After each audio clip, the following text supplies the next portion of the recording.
warahmatullahi wabarakatuh. Perkenalkan, nama saya Cismis Manaploto Aini dari P2712902510. Di sini saya akan mempresentasikan hasil karya tulis ilmiah saya berjudul Strategi Guru dan Terapi Bicara untuk Meningkatkan Kemampuan Komunikasi pada Anak Usia Dini.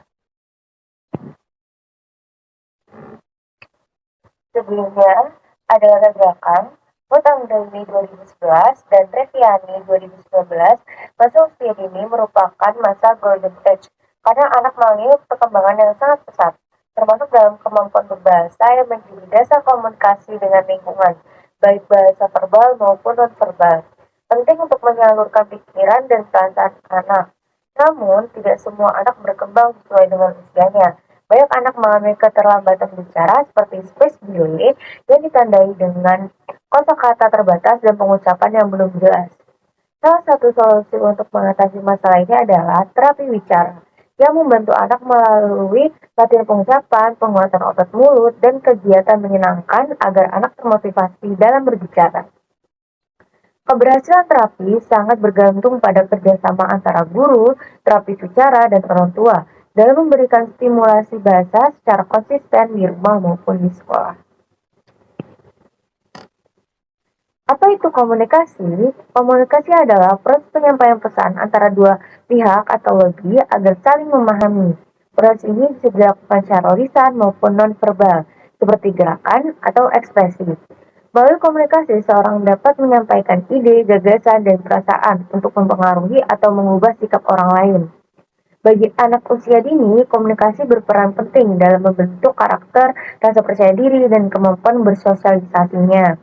Dengan komunikasi yang jelas, penuh perhatian, dan simpatik, anak akan merasa dihargai serta mampu mengekspresikan diri dengan baik. Tujuan utama komunikasi adalah untuk berbagi informasi, mengekspresikan perasaan, dan membangun hubungan yang positif dengan orang lain. Selanjutnya ada permasalahan komunikasi pada anak usia dini. Menurut Owens 2016, permasalahan komunikasi pada anak usia dini terjadi ketika anak kesulitan memahami atau menggunakan bahasa untuk berinteraksi dengan orang lain. Gangguan ini bisa berupa hambatan dalam bahasa reseptif, memahami pesan, bahasa ekspresif, menyampaikan pesan, maupun dalam pengucapan kata dan penggunaan simbol non-verbal. Mutia 2022 menambahkan bahwa anak dengan gangguan komunikasi sering kesulitan mengikuti instruksi, merangkai kalimat, atau mengungkapkan perasaannya dengan jelas.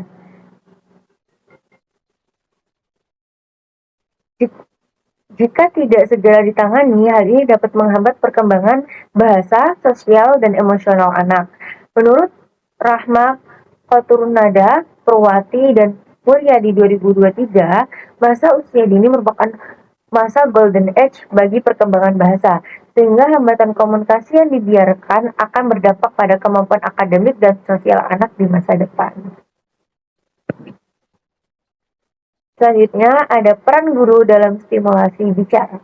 Guru memiliki peran besar dalam membantu anak usia dini mengembangkan kemampuan berbicara melalui berbagai strategi yang menyenangkan dan penuh kasih sayang.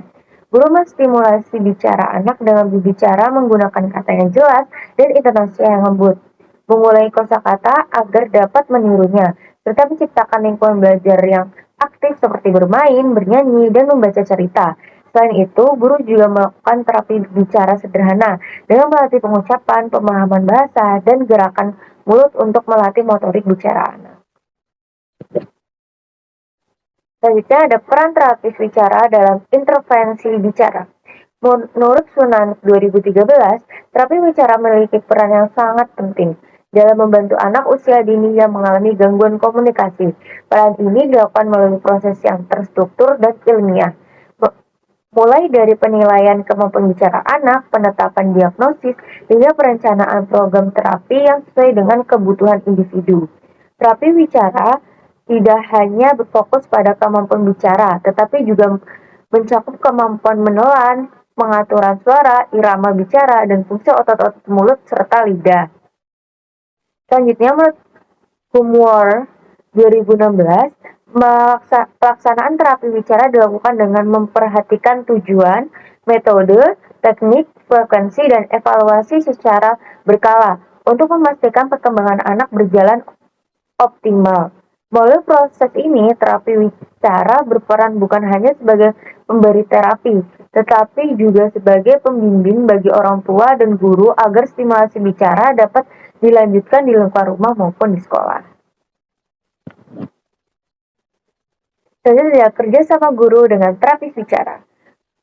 Menurut Hidayah 2025, komunikasi efektif sangat penting bagi perkembangan bahasa dan sosial anak usia dini.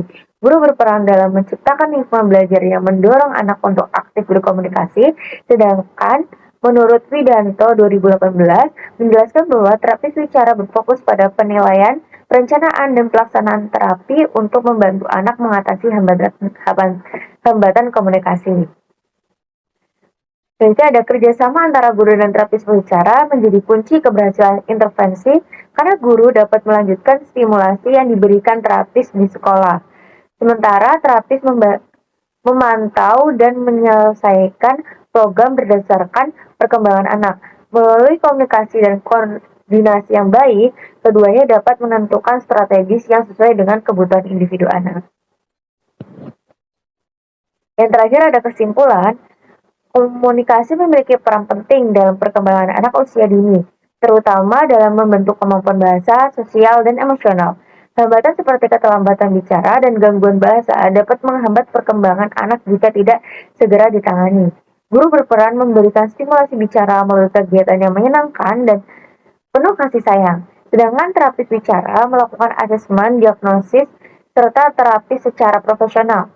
Kerjasama antara keduanya sangat penting agar anak mendapatkan stimulasi yang konsisten di sekolah maupun dalam terapi. Dengan komunikasi yang efektif dan kolaborasi yang baik, kemampuan bahasa anak dapat berkembang secara optimal. Sekian presentasi karya tulis ilmiah dari saya. Saya akhiri. Wassalamualaikum warahmatullahi wabarakatuh.